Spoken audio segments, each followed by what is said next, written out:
ഇത് LGയുടെ CRT TV ആണ്. ഇതിൻ്റെ കംപ്ലൈൻറ്റ് വെർട്ടിക്കൽ കംപ്ലൈൻ്റ് ആണ് കാണിക്കുന്നത്. അപ്പോൾ ഈ കംപ്ലൈൻറ്റ് എന്താണെന്ന് നമുക്ക് നോക്കാം.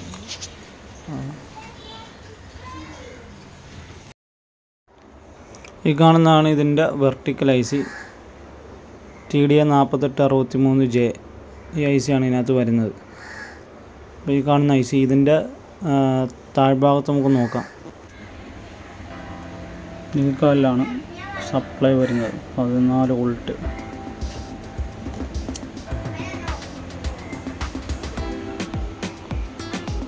ഓക്കെ, അവിടെ 14 വോൾട്ട് ഉണ്ട്. ഇനി മൈനസ് വോൾട്ട് നോക്കണം.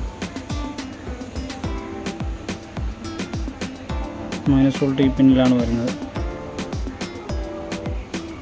ഓക്കെ, മൈനസും ഉണ്ട്. ഇനി അതിൻ്റെ തൊട്ടടുത്ത് ഒരു 14 വോൾട്ട് വരുന്ന ഒരു ലൈനുണ്ട്.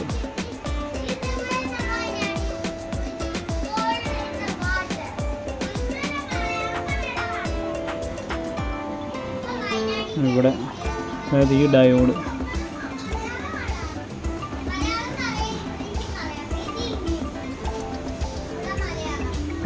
എവിടെയും കുഴപ്പമില്ല. വെർട്ടിക്കൽ ICയുടെ വോൾട്ടേജുകളെല്ലാം കറക്റ്റാണ്.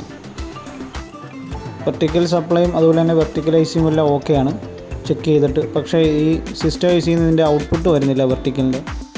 അപ്പോൾ നമ്മളിവിടെ IC മാറിയിട്ടുണ്ട്. കൂടെ ഇതിൻ്റെ മെമ്മറിയും ICയും മാറിയിട്ടുണ്ട്.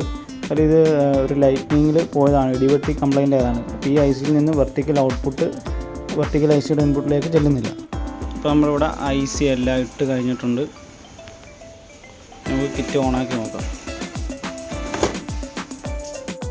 അപ്പോൾ ഓക്കെ, ഇതിൻ്റെ വെർട്ടിക്കൽ റെഡി ആയിട്ടുണ്ട്. സ്ക്രീനൊക്കെ ഫുള്ള് വന്നിട്ടുണ്ട്.